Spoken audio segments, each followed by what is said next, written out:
Hello दोस्तों, क्या हाल है। तारीख आज 9 मई 2026, दिन शनिवार, हिंदी तिथि सप्तमी। और आइए बात करते हैं आज के मुख्य समाचार में देश भर की तमाम बड़ी खबरों पर नजर डालते हैं। देखिए दोस्तों, एक तो आज के दिन को भारत में इस बार गुरु रविंद्रनाथ टैगोर की जयंती के रूप में मनाया जा रहा है। साथ ही आज महाराणा प्रताप की जयंती है और स्वतंत्रता सेनानी गोपाल कृष्ण गोखले की जयंती भी है। इतिहास के इन महान हस्तियों का जन्म आज ही के दिन हुआ था। चलिए आगे बढ़ते खबरों में। सबसे पहले आज के कुछ बड़े इवेंट देखिए। राजधानी दिल्ली में ट्रैफिक चालान से छुटकारा पाने का मौका है। आज 9 मई को लोक अदालत लगेगी। तो अगर आपके भी पुराने ट्रैफिक चालान आप माफ करवाना चाहते हैं या कम करवाना चाहते हैं तो ऑनलाइन भी इस पोर्टल के माध्यम से आप अपना टोकन बुक कर सकते हैं और ट्रैफिक चालान में रियायत पा सकते हैं। वहीं उत्तर प्रदेश के भी कई जिलों में आज राष्ट्रीय लोक अदालत का आयोजन होगा। 9 मई को दीवानी न्यायालय परिसर में सुबह 10 से शाम 5 बजे तक यूपी मऊ में भी आयोजन होगा। वहीं खबर है, पोर्ट ऑफ स्पेन में खुलेगी स्थायी जयपुर फूड केंद्र। भारत के विदेश मंत्री डॉक्टर एस जयशंकर 9 मई को इसका उद्घाटन करेंगे। दिव्यांगों को स्थानीय स्तर पर यहाँ कृत्रिम अंग मिलेंगे। और मौसम विभाग का भी कहना है कि आज 9 मई को 11 घंटे के अंदर 17 राज्यों में भारी बारिश का तूफानी अलर्ट रहेगा। 80 किलोमीटर प्रति घंटा की रफ्तार से तेज हवाएं भी चलेगी। तो आगे मैं आपको बताऊंगा और भी पूरे मौसम समाचार विस्तार से। फिलहाल आगे बढ़ते हैं खबरों में। दोस्तों, सबसे पहले कुछ पॉलिटिकल न्यूज अपडेट देख लेते हैं। विधानसभा चुनाव परिणाम के बाद मुख्यमंत्रियों की शपथ और नई राज्य सरकारों के गठन को लेकर तैयारियां जोरों शोरों से चल रही हैं। पश्चिम बंगाल में भाजपा ने ऐतिहासिक फैसला लिया, शुभेंदु अधिकारी होंगे अगले मुख्यमंत्री। जी हां, बीजेपी ने बंगाल में नए सीएम का अनाउंसमेंट कर दिया है। खुद गृह मंत्री अमित शाह ने ऐलान किया कि शुभेंदु नए सीएम बनेंगे और आज इनका शपथ ग्रहण भी होगा। आज सुबह 11 बजे शुभेंदु अधिकारी बंगाल के नए मुख्यमंत्री के रूप में शपथ लेंगे। इन्होंने 5 साल पहले टीएमसी को छोड़कर भाजपा ज्वाइन की थी। अब ये बीजेपी के इतने चहेते नेता बन चुके हैं कि इन्हें मुख्यमंत्री के रूप में अनाउंस किया गया है। कभी ममता बनर्जी के बेहद करीबी रहे हैं ये शुभेंदु अधिकारी। जब ये टीएमसी में थे, अब तो टीएमसी से बीजेपी में आ चुके, तो अब बंगाल के भाजपा के पहले मुख्यमंत्री भी होंगे। बीते दिन बंगाल के राज्यपाल से मिलकर शुभेंदु ने सरकार बनाने का दावा पेश किया। आज शपथ ग्रहण होगा। गृह मंत्री अमित शाह बोले कि बंगाल में महिला सुरक्षा हमारी टॉप प्रायोरिटी होगी। और अभी 1-2 दिन पहले आपको पता होगा, शुभेंदु अधिकारी के पीए की हत्या कर दी गई। इस मामले पर भी एक रिपोर्ट में दावा किया जा रहा कि शुभेंदु के पीए को सुपारी किलर से मरवाया गया। एक भाजपा विधायक तो बोले कि मैंने कराहने की आवाज सुनी थी, दोबारा कॉल किया तो उठाया नहीं। वहीं दोस्तों, बंगाल में नई सरकार बनने से पहले जो व्यापारियों का संगठन है केट, उसका यह कहना है कि बंगाल में व्यापार और उद्योग को भाजपा सरकार से नई उम्मीद है। Confederation of All India Traders CAIT के व्यापारियों ने विश्वास जताया और कहा कि निवेश और रोजगार को नई रफ्तार मिलेगी बंगाल में नई सरकार के साथ ही। तो दोस्तों, बंगाल के अलावा भी आज तमिलनाडु में भी सुबह 11 बजे शपथ समारोह होगा। तमिलनाडु में भी टीवी के प्रमुख विजय ने राज्यपाल को समर्थन पत्र सौंपा और तमिलनाडु के तो नए मुख्यमंत्री खुद एक्टर विजय ही बनेंगे। राज्यपाल को सरकार बनाने का न्योता दिया क्योंकि इनके पास अब बहुमत के साथ विधायकों का समर्थन हो चुका है। सीपीआई, वीसीएक्स, कांग्रेस समेत कई अन्य विधायकों ने भी टीवीके को समर्थन देने की घोषणा की है। तो एक्टर विजय तमिलनाडु के मुख्यमंत्री बनने जा रहे हैं। बीते दिन उन्होंने राज्यपाल को 118 विधायकों का समर्थन पत्र भी सौंपा और उन्हें तमिलनाडु के राज्यपाल से भी सरकार बनाने की मंजूरी मिल चुकी है। ये लगातार तीसरा दिन रहा जब तमिलनाडु की राजनीति में मेल मिलाप देखने को मिला और विजय ने लगातार तीसरे दिन भी राज्यपाल से सरकार बनाने का दावा पेश किया क्योंकि अब उनके पास जो कुछ सीटें कम पड़ रही थी बहुमत के लिए, अब 118 सीटें हो चुकी हैं, जिसमें कांग्रेस के 5, सीपीआई, वीसीके वगैरह के 2 विधायकों ने भी टीवीके को समर्थन दिया। तो उसके बाद बहुमत का आंकड़ा हासिल कर लिया है। हालांकि इस समर्थन के बदले में कांग्रेस का यह कहना है कि तमिलनाडु में टीवीके से कांग्रेस ने 2 तो मंत्री पद मांगे हैं और एक राज्यसभा में भी सीट चाहिए। देखिए, मतलब राजनीति में कोई ऐसे मुफ्त में समर्थन नहीं देता है। सरकार बनानी है तो ये कांग्रेस की शर्तें हैं। इधर कांग्रेस में कुछ कंट्रोवर्सी भी देखने को मिल रही है। डीएमके सांसद लोकसभा में अब कांग्रेस के साथ नहीं बैठेंगे। टीवीके को समर्थन देने से नाराज हुए तो अखिलेश यादव ने भी तंज कसा कि हम मुश्किलों में साथ नहीं छोड़ते हैं। तो ये दोस्तों कुछ पॉलिटिकल माहौल चल रहा है। और चलिए आगे बढ़ते हैं खबरों में। अब कुछ ईरान, इजराइल, अमेरिका जंग से जुड़े बड़े अपडेट देख लेते हैं। देखिए, ईरान और अमेरिका के बीच फिर से टकराव बढ़ा। ईरान ने एक तेल टैंकर जब्त कर लिया है। अमेरिका ने भी 2 जहाज रोके। हॉर्मुज रूट में तनाव अभी भी बरकरार है। और इन जंग के हालातों के बीच भारत के लिए एक बुरी खबर तो ये आई दोस्तों कि अमेरिका और ईरान के हमले में गुजरात का एक जहाज डूब गया। यहाँ तक कि इसमें एक भारतीय की तो मौत हो गई। हालांकि इस जहाज के 17 क्रू मेंबर्स को बचा लिया गया। ये जहाज दुबई से यमन जा रहा था। ईरान और अमेरिका की नेवी के बीच बीती रात हॉर्मुज स्ट्रेट में जो फायरिंग हुई उसकी चपेट में आ गया गुजरात का एक मालवाहक जहाज और ये जहाज डूब गया। ये जहाज गुजरात के द्वारका जिले के सलाया का था। इसमें ये एक भारतीय क्रू मेंबर की मौत हो गई इस घटना पर अब भारत सरकार ने, विदेश मंत्रालय ने भी आपत्ति जताई है। ईरान अमेरिका दोनों को फटकार भी लगाई है।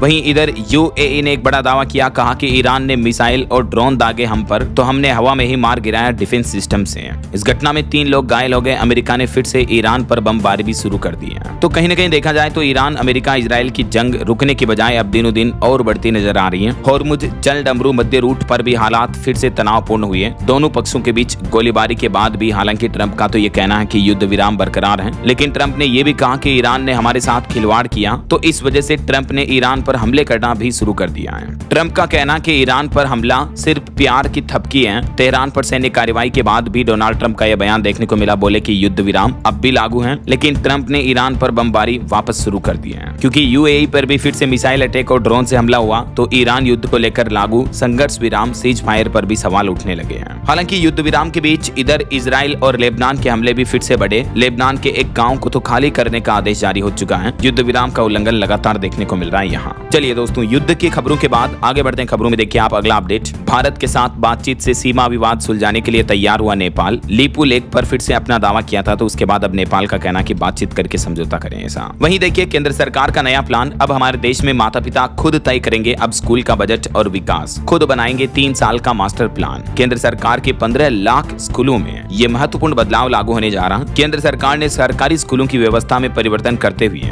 इसी महीने मई 2026 से नई गाइडलाइंस लागू करने का निर्णय लिया है, और इस ऐतिहासिक बदलाव के तहत देश के तकरीबन 15 लाख स्कूलों का प्रबंधन मैनेजमेंट जो है अब सीधे तौर पर अभिभावकों यानी माता पिता, पेरेंट्स, गार्जियन के हाथों में होगा। नए नियमों के मुताबिक स्कूल मैनेजमेंट कमेटी एसएमसी को 30 लाख रुपए तक के निर्माण कार्य बिना पीडब्ल्यूडी की मंजूरी के खुद कराने की वित्तीय शक्ति भी दी गई है। इसके अलावा स्कूलों का सालाना सोशल ऑडिट कराना अनिवार्य होगा। नया सिस्टम, नई कमेटी का ढांचा क्या होगा, इस बारे में डिटेल जानकारी आप देख सकते हैं स्क्रीन पर। चलिए अगली खबर देखिए। हाल ही में कुछ दिनों पहले आपको पता होगा अटलांटिक महासागर में एक क्रूज शिप जहाज पर जो हंता वायरस फैला था, तो इस मामले पर अब खबर आ रही कि इस जहाज पर 2 भारतीय नागरिक भी सवार थे। हालांकि इस हंता वायरस की संक्रमण की वजह से अब तक इस जहाज पर 3 लोगों की मौत हो चुकी है, लेकिन डॉक्टरों का यह भी कहना कि ये वायरस कोरोना की तरह इतनी तेजी से नहीं फैलता है। अब क्योंकि इस जहाज पर 200 से भी ज्यादा लोग मौजूद हैं, तो उनमें भी हंता वायरस फैलने का खतरा बढ़ने लगा है, और चिंता की बात यह है कि इस पर 2 तो भारतीय सवार हैं। तो ऐसे में हंता वायरस के मामलों को लेकर भारत सरकार का भी कहना कि कड़ी नजर रखी जा रही है। क्रूज पर सवार 2 भारतीयों को लेकर भी लेटेस्ट अपडेट सामने आ रहा। केंद्रीय स्वास्थ्य मंत्रालय का कहना कि उन भारतीयों की सेहत पर भी हमारी तरफ से नजर रखी हुई है। वैसे भारत को लेकर तो एक अच्छी रिपोर्ट ये भी आ रही कि भारत में अब तक हंता वायरस का कोई मामला देखने को नहीं मिला है, तो फिलहाल ये महामारी पेंडेमिक का रूप लेने की संभावना बहुत कम ही है, जो कि एक बहुत ही अच्छी गुड न्यूज रिपोर्ट है। चलिए एक अनोखी खबर देखिए दोस्तों। पंजाब के लुधियाना का ये मामला है। यहाँ 2 सगे भाइयों ने अपनी इकलौती बहन को एक घर गिफ्ट किया। 175 गज में एक घर बनाओ जिसकी कीमत तकरीबन 50 लाख रुपए है। सरप्राइज दिया बहन को। इसे देखकर फुट फुट कर रोने लगी बहन। देखिए आज के जमाने में भी इस तरह के भाई बहन देखने को मिलते हैं। इतना प्यार और इतना बहन के लिए भाइयों का त्याग वाकई में तारीफ काबिल है ना। चलिए अगली खबर देखिए। बिहार में भी मुंबई जैसा मामला देखने को मिला। तरबूज खाने से 8 लोग बीमार हो गए। इन लोगों में उल्टी, दस्त, बुखार जैसे लक्षण दिखे। उसके बाद अस्पताल में भर्ती कराया गया, जिसमें एक तो प्रेग्नेंट महिला की हालत काफी गंभीर बताई जा रही है। हाल ही में दोस्तों आपको पता होगा मुंबई के जे मार्ग इलाके में तरबूज खाने से एक ही परिवार के 4 सदस्यों की मौत की खबर सामने आई थी। तो इस मामले पर भी अभी तक जांच चल रही है कि ये मौत इस तरह की घटना थी या कोई हत्या थी, क्योंकि जब इन लोगों की टेस्ट रिपोर्ट की गई तो पता चला कि तरबूज खाने से इन लोगों की मौत नहीं हुई थी, बल्कि चूहा मारने की दवा की वजह से इन 4 लोगों की जिंदगियां गई थी। राइट, मैंने आपको अभी एक दिन पहले इस डिटेल रिपोर्ट का एनालिसिस भी बताया था कि न तरबूज न चिकन बिरयानी की वजह से इनकी मौत हुई थी, बल्कि मुंबई में 4 लोगों की मौत के मामले में खुलासा हुआ है कि चूहों की दवा को मारने के लिए इस्तेमाल किए जाने वाला पॉइजन जो रसायन है वो इनके शरीर में पाया गया, और अभी इस मामले की जांच चल रही है कि वो रसायन, वो केमिकल जहर इनके शरीर में कैसे पहुंचा। लेकिन जब से ये खबर सामने आई उसके बाद से देश भर के कई राज्यों में, कई इलाकों में भी तरबूज की बिक्री में बड़ी गिरावट देखने को मिली, और अब बिहार में ये एक और ऐसा ही मामला सामने आने की खबर आई है, जिसमें शुरुआती रिपोर्ट में बताया जा रहा है बिहार के बक्सर का ये मामला है। तो शुरुआती रिपोर्ट के बाद अब देखते हैं इस मामले की भी जांच के बाद क्या नया खुलासा सामने आता। आगे जो भी अपडेट्स आएंगे मैं आपको बता दूंगा। वैसे एक बड़ा चौंकाने वाला वीडियो भी सोशल मीडिया पर वायरल हो रहा। देखिए आप किस तरह से साग सब्जी, फल फ्रूट वगैरह आपको हमको केमिकल वाले रंगों से पकाकर, इन रंगों से पोत कर खिलाए जाते हैं। देखिए बिहार के कटिहार रेलवे स्टेशन पर खीरों को हरे केमिकल में डुबोकर इन पर हरा रंग चढ़ाया जा रहा है केमिकल वाला, ताकि ये ताजा दिखे, और इस तरह का वीडियो सोशल मीडिया पर वायरल हुआ है। इस घटना ने खाद्य सुरक्षा पर कई गंभीर सवाल खड़े कर दिए हैं। इस मामले के बाद सोशल मीडिया में लोगों का भारी गुस्सा भी है। सबसे पहले तो आप ये वीडियो देखिए दोस्तों। इस वीडियो में साफ साफ दिख रहा है कि सामने खीरे को छिलकर रखा हुआ है ऊपर से, और फिर इन्हें केमिकल वाले रंग के डिब्बे में डुबो कर ये महिला अलग से टोकरी में रखती जा रही है, और ये सब्जियां ही बेचती है महिलाएं, जिससे कि खीरे एकदम से ताजा फ्रेश लगे, जबकि वो रंग तो ऊपर से जो लगा होता है वो नेचुरल नहीं बल्कि केमिकल वाला रंग चढ़ाए जा रहे हैं। देखिए आप। तो ये मामला सामने आने के बाद रेलवे की तरफ से भी अब वीडियो की जांच की जा रही है और सख्त कार्रवाई का आश्वासन दिया है। चलिए अगली बड़ी खबर देखिए। महाराष्ट्र के नासिक टीसीएस केस मामले में आखिरकार मुख्य आरोपी निदा खान अब हिरासत में ली गई। इस पर कंपनी के अन्य कर्मचारियों पर यौन उत्पीड़न और धार्मिक भावनाएं आहत करने के आरोप लगे हैं। अब तक इस मामले में 9 एफआईआर दर्ज हो चुकी हैं। तो आखिरकार मुख्य आरोपी के पकड़ में आने के बाद अब देखते हैं जांच में आगे क्या कुछ नए खुलासे सामने आते हैं। वहीं खबर देखिए, सोहराबुद्दीन फर्जी मुठभेड़ केस मामले में भी कोर्ट ने सभी 22 आरोपियों को बरी कर दिया। बॉम्बे हाई कोर्ट ने कहा कि कोई ठोस सबूत नहीं मिले हैं। 2005 का ये मामला था। चलिए अगली खबर देखिए। मोबाइल फोन लॉन्चिंग पर खबर है। आईटेल का A100C स्मार्टफोन लॉन्च हो चुका है और इसका प्राइस 8,000 रुपए है। चलिए खबर आ रही है कि रिपोर्ट देखिए। MS धोनी क्रिकेटर जो है वो झारखंड और बिहार दोनों राज्यों के सबसे बड़े टैक्स पेयर बन चुके हैं। खुद आयकर विभाग की तरफ से ये खुलासा किया गया। वहीं कनाडा रहने वाले भारतीयों के लिए भी अच्छी खबर देखिए आप। कनाडा में परमानेंट रेजिडेंस के फ्रॉड पीड़ितों को मुआवजा मिलेगा। ऐसे भारतीय या कोई भी प्रवासी जिन्होंने PR ले रखा, उनके साथ अगर किसी तरह का कोई फ्रॉड हो जाता है तो उन्हें मुआवजा दिया जाएगा। और कनाडा में नया नियम 15 जुलाई से ही लागू होगा। इससे हजारों भारतीयों को राहत मिलेगी। चलिए सोना चांदी के भाव पर खबर है। चांदी 802 रुपए बढ़कर 2,56,000 रुपए प्रति किलो पहुंची। इस साल चांदी की कीमत 25,000 रुपए तक बढ़ चुकी है, जबकि सोना मामूली 71 रुपए गिरकर अभी 1,51,000 रुपए प्रति 10 ग्राम चल रहा है। और भी अलग अलग कैरेट के हिसाब से गोल्ड का प्राइस आप देख सकते हैं स्क्रीन पर। चलिए खबर देखिए। हरियाणा गुरुग्राम में सद्भावना यात्रा में राहुल गांधी बोले कि इससे हरियाणा को फायदा होगा। गुरुग्राम में ब्रिजेंद्र सिंह के साथ वो 1 किलोमीटर पैदल भी चले। उन्होंने ये भी कहा कि एप्स्टीन फाइल में PM की भी हिस्ट्री है। और खबर है कश्मीर की सुरक्षा को लेकर नया प्लान देखिए। कश्मीर में अब एडवांस हथियारों वाली 1500 विलेज गार्ड्स की फौज तैनात की जाएगी। 5 जिलों के ग्रामीण जवानों के साथ 12-12 घंटे की ड्यूटी कर रहे हैं ये जवान। ऑपरेशन सिंदूर के बाद से जम्मू कश्मीर में सुरक्षा एजेंसियों ने गांव स्तर पर अपना सुरक्षा तंत्र काफी मजबूत किया। ये रिपोर्ट आ रही देख सकते हैं आप। चलिए खबर है राजधानी दिल्ली में ऑनलाइन सट्टेबाजी के मामले में ED प्रवर्तन निदेशालय ने 1,000 करोड़ रुपए के घोटाले के मामले में 3 लोगों को गिरफ्तार किया है। मनी लॉन्ड्रिंग से जुड़े रैकेट के अभियान के तहत यह कार्रवाई की गई। वहीं खबर है प्रधानमंत्री नरेंद्र मोदी पहली बार उत्तराखंड के टिहरी जिले का दौरा करेंगे और यहां 1,000 मेगावाट की परियोजना का लोकार्पण भी करेंगे।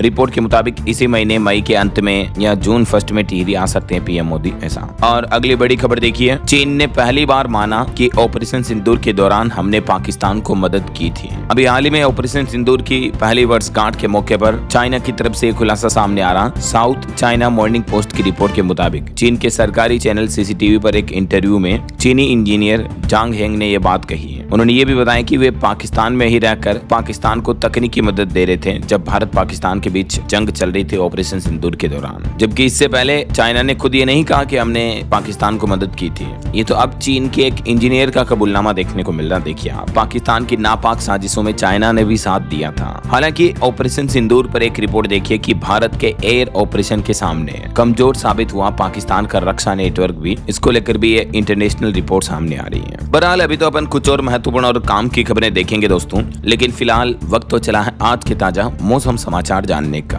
तो देखिए बंगाल की खाड़ी में चक्रवात का खतरा बना हुआ है। आज 9 मई को परिसंचरण बनने की संभावना के चलते उड़ीसा में काल बैसाखी का अलर्ट भी जारी हुआ।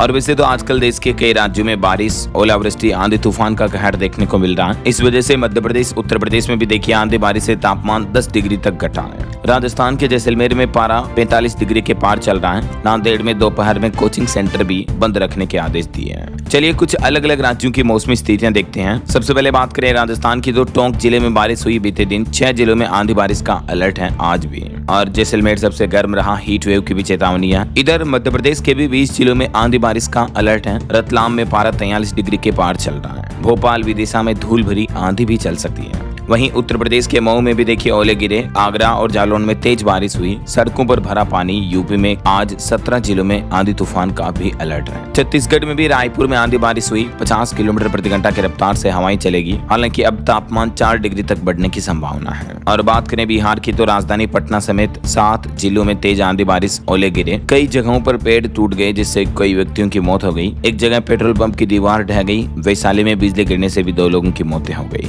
आंधी बारिश ने बिहार बिहार की राजधानी पटना में भारी तबाही मचाई। अकेले पटना में ही 4 लोगों की जान जाने की खबर है। जगह जगह पेड़ गिरने से पूरा शहर अस्त व्यस्त हो गया। भीषण जाम भी लगे कई जगहों पर। अच्छा, झारखंड में देखिए, रांची, चाईबासा और बोकारो में झमाझम बारिश हुई। झारखंड में 13 मई तक वर्षा होने की संभावना है। 9 और 10 मई को बारिश का ऑरेंज अलर्ट जारी हुआ। हरियाणा में देखिए दोस्तों, 5 जिलों में आज भी आंधी तूफान के बारिश के आसार रहेंगे। 10 तारीख से एक्टिव होगा नया पश्चिमी विक्षोभ। वहीं यूपी से एक चौंकाने वाली खबर आ रही कि आंधी बारिश में ताजमहल के पत्थर भी टूटकर गिर रहे हैं। दीवारों में दरारें देखने को मिली। रॉयल गेट भी बदहाल हुआ। पूर्व इंचार्ज बोले कि अब एएसआई ठेकेदारों के भरोसे आए। वैसे तो उत्तर प्रदेश में मौसम विभाग का कहना है कि अब आज से पश्चिमी विक्षोभ का असर खत्म हो जाएगा, तो अगले 1 सप्ताह के अंदर 8 डिग्री तक तापमान भी बढ़ सकता है और अब धीरे धीरे आंधी तूफान बारिश का दौर भी यूपी से खत्म होगा ऐसा। अच्छा, पहाड़ी राज्यों की बात करें तो हिमाचल में देखिए 11 से 14 मई तक बारिश के आसार फिर से रहेंगे और उत्तराखंड के सभी जिलों में बारिश की चेतावनी है। 5 जिलों में बर्फबारी की भी संभावना रहेगी। उत्तराखंड में भी 13 मई तक मौसम जो है वो खराब रहेगा।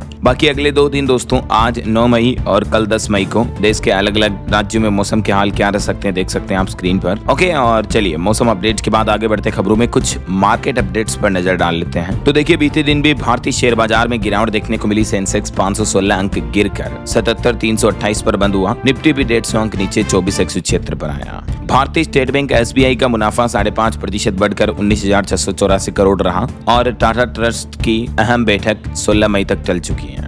वहीं केपीआईटी के को फाउंडर रवि पंडित का निधन हो गया। ईश्वर इनकी आत्मा को शांति दे। वहीं गोल्ड आयात पर रिपोर्ट आ रही कि इसमें बैंकों को मिलने वाली 3% IGST छूट की फिर बहाली करेगी सरकार। IBGA की तरफ से यह बयान आया है। और खबर देखिए, आधार कार्ड अपडेट करवाने के लिए अब नहीं खाने पड़ेंगे धक्के। पंजाब के जालंधर समेत 3 जिलों में नए सेंटर खुलेंगे। इन जिलों में नए सेंटर खोले जाएंगे ऐसा। वहीं आम आदमी पार्टी छोड़कर जो बीजेपी में गए सांसद संदीप पाठक व राजेंद्र गुप्ता को राहत मिली। पंजाब सरकार को हाईकोर्ट का नोटिस भी जारी हुआ। एक बड़ी लापरवाही की खबर देखिए, बिहार में मिड डे मील खाने के बाद 150 से ज्यादा बच्चे बीमार हो गए। सहरसा जिले के बलुआह गांव का यह मामला है। अब खाने की जांच भी चल रही है। वहीं हैदराबाद के रिटायर्ड IPS अफसर की पत्नी की घर में ही जान ले ली गई। नेपाली गैंग पर शक है। कुछ और बड़े हादसों और दुर्घटनाओं की खबरें देखे दोस्तों। मध्य प्रदेश में जो राजा रघुवंशी हत्याकांड था उसके 4 आरोपियों की बेल कोर्ट ने खारिज कर दी है और सोनम की जमानत को भी हाई कोर्ट में चुनौती दी गई। वहीं झारखंड में एक बड़ा सड़क हादसा हो गया। ट्रक ने सड़क किनारे जा रहे 28 लोगों को कुचल दिया, जिसमें से 6 लोगों की मौत की खबर है। झारखंड के गिरिडीह जिले में ये दिल दहला देने वाला मामला सामने आया है। ओके, और कुछ इंटरनेशनल न्यूज अपडेट देख लेते हैं फटाफट से। देखिए आप, अमेरिकी राष्ट्रपति डोनाल्ड ट्रंप को बड़ा झटका लगा। अमेरिका की अदालत ने खारिज किया ट्रंप के नए टैरिफ का आदेश और ट्रंप को फटकार लगाते हुए ये भी कहा कि व्यापार कानून का गलत इस्तेमाल हुआ। ट्रंप की टैरिफ पॉलिसी को खुद अमेरिका की सुप्रीम कोर्ट ने अवैध बताया। 10% टैरिफ लगाने का फैसला रद्द किया। अदालत बोले कि राष्ट्रपति ट्रंप ने अपनी शक्तियों का गलत इस्तेमाल किया। और वहीं इधर क्यूबा पर हमले को लेकर ट्रंप का कहना है कि हमारा ऐसा कोई प्लान योजना नहीं है। ट्रंप के साथ बंद कमरे में मुलाकात के बाद बोले लूला भी। वहीं खबर है, भारत के नए राजदूत विक्रम दुरईस्वामी ने सौंपी 7 पत्र की प्रति। दूतावास में आयोजित समारोह में शिरकत भी की। चाइना से ये भारत के नए राजदूत होंगे, है ना। वहीं खबर है, जर्मनी में भारतीय कामगारों की मांग बढ़ी है। UN में खुद जर्मन अधिकारी बोले कि स्किल्ड वर्कर्स के लिए भारत दुनिया का पसंदीदा देश है। और अमेरिका में डॉक्टरों की कमी के बीच ट्रंप सरकार ने एक और बड़ा फैसला लिया। आव्रजन आवेदनों पर लगी रोक को हटा दिया है, तो कुछ मामलों में दोबारा समीक्षा फिर से शुरू हो सकेगी ऐसा। वहीं देखिए, भारत के विदेश मंत्री डॉक्टर एस जयशंकर ने सूरीनाम के दौरे पर कहा कि कठिन दौर में साझेदारी ही प्रगति का रास्ता है। इस दरमियान सूरीनाम और भारत के बीच कई अहम समझौतों पर हस्ताक्षर हुए हैं और विदेश मंत्री का एक बयान भी देखने को मिला। उन्होंने कहा कि एक विकसित देश ने कोविड संकट के दौरान टीके की भी जमाखोरी कर ली थी, लेकिन हमने तो दूसरों की मदद की थी, ये कहना विदेश मंत्री का। हालांकि उन्होंने देश का नाम नहीं लिया। और वहीं दोस्तों, हॉर्मुज रूट के संकट पर भी खबर आ रही है कि ईरान अमेरिका के बीच 30 दिन के युद्ध विराम पर चर्चा हुई। हॉर्मुज खोलने पर भी बातचीत हो रही है ऐसा। वैसे इधर रूस और यूक्रेन के बीच भी सीज फायर टूट चुका है। रूस पर दागे सैकड़ों ड्रोन। विक्ट्री डे से पहले सुरक्षा भी बढ़ाई गई। और वहीं डोनाल्ड ट्रंप ने EU यानी यूरोपीय यूनियन को भी अल्टीमेटम दिया। कहा कि अगर हमारे बीच 4 जुलाई तक ट्रेड डील मंजूर नहीं हुई तो फिर हम टैरिफ और बढ़ा देंगे ऐसा। तो ये तो कुछ इंटरनेशनल न्यूज अपडेट्स चल रहे हैं। और चलिए आगे बढ़ते हैं खबरों में। देखिए अगली खबर, पंजाब में फसली ऋण सीमा में 53% बढ़ोतरी पर रोक के पंजाब सरकार के फैसले को किसानों ने बताया दुर्भाग्यपूर्ण। राजधानी दिल्ली के सरकारी स्कूलों में 11 मई से गर्मी की छुट्टियां लग जाएगी। और एयर इंडिया कंपनी के सीईओ ने खर्चों में कटौती के सख्त निर्देश दिए, बोले कर्मचारियों के लिए छटने का कोई खतरा नहीं है। वहीं हमारे देश में निजी बैंक बनेंगे अब दूसरे बैंकों की ताकत। भारतीय रिजर्व बैंक आरबीआई नया फैसला लिए हैं जिससे बैंकिंग कारोबार में पारदर्शिता बढ़ेगी। एचडीएफसी, आईसीआईसीआई, इस तरह के जो बड़े प्राइवेट सेक्टर के बैंक हैं वो अब दूसरे बैंकों के लिए एक भरोसा बनेंगे, ऐसा ताकत बनेंगे। वहीं देखिए आरबीआई ने एक और दोहरा कदम उठाया। यस बैंक और हिंदुजा फाइनेंस दोनों पर जुर्माना लगाया। बैंकों को कैपिटल नियमों में भी बड़ी राहत दी। और महाराष्ट्र सरकार ने बड़ा तोहफा दिया। अब रिटायरमेंट पर मिलेगी 50% पक्की पेंशन। जैसे पुरानी पेंशन थी ना, वैसे ही अब एनपीएस यूपीएस स्कीम में भी महाराष्ट्र सरकार जो है एनपीएस कर्मचारियों को अब आखिरी सैलरी की 50% पक्की पेंशन देगी। ऐसा फैमिली पेंशन और न्यूनतम 7,500 रुपए की गारंटी के साथ इस योजना में और भी कई नए ऐलान किए महाराष्ट्र सरकार ने, देख सकते हैं आप जानकारी। चलिए अगली खबर देखिए, सरकारी खजाने में आएंगे 34,000 करोड़ रुपए। भारतीय रिजर्व बैंक आरबीआई ने बॉन्ड नीलामी का रिजल्ट भी जारी कर दिया है, तो ये जल्द ही गवर्नमेंट के अकाउंट में जमा कर दिए जाएंगे। और रिजर्व बैंक ने एक राहत दी है, समय से पहले लोन चुकाने पर बैंक नहीं वसूल सकेंगे प्री पेमेंट चार्ज। खास करके एमएसएमई के लिए आरबीआई ने ये बड़ी राहत दी है और छोटे मझले व्यापारियों के लिए ये बड़ा फैसला लिया है। वहीं एक चौंकाने वाली खबर आ रही दोस्तों कि हमारे देश में 15 मई के बाद से ही पेट्रोल डीजल के दाम भी बढ़ सकते हैं। ऐसा पेट्रोल डीजल महंगा हो सकता है। कुछ और हेडलाइंस न्यूज सुर्खियां देखिए आप। चारधाम यात्रा में आस्था का जनसैलाब उमड़ा, अब तक श्रद्धालुओं का आंकड़ा 9 लाख के पार पहुंचा। वहीं खबर है हरियाणा निकाय चुनाव को लेकर वोट डालने के लिए कर्मचारियों को छुट्टी मिलेगी। कल 10 मई को पेड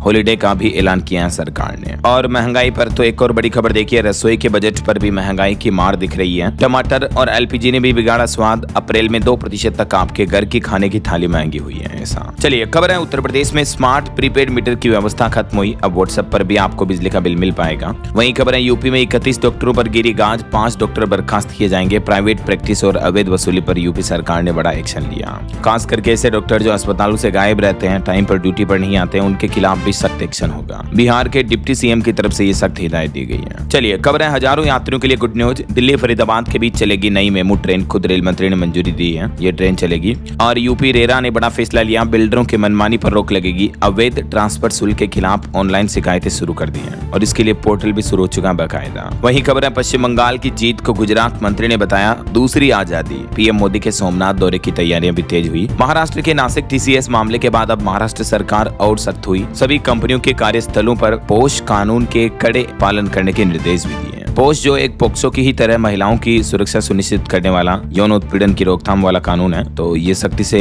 पालन किया जाएगा महाराष्ट्र के वर्किंग प्लेसेज पर, है ना। वहीं खबर है दोस्तों वैश्विक उथल फुथल के बीच भी भारत की 6.6% की वृद्धि दर एक बड़ी उपलब्धि है, नीति आयोग के पूर्व सीईओ का ये कहना है। और देखिए जम्मू कश्मीर रूट पर रेलवे ने भी एक नया हाईटेक सुरक्षा प्लान तैयार किया जिस पर 362 करोड़ रुपए खर्च किए जाएंगे। जम्मू रेलवे में कुल मिलाकर कवच मॉडल विकसित किया जाएगा ऐसा।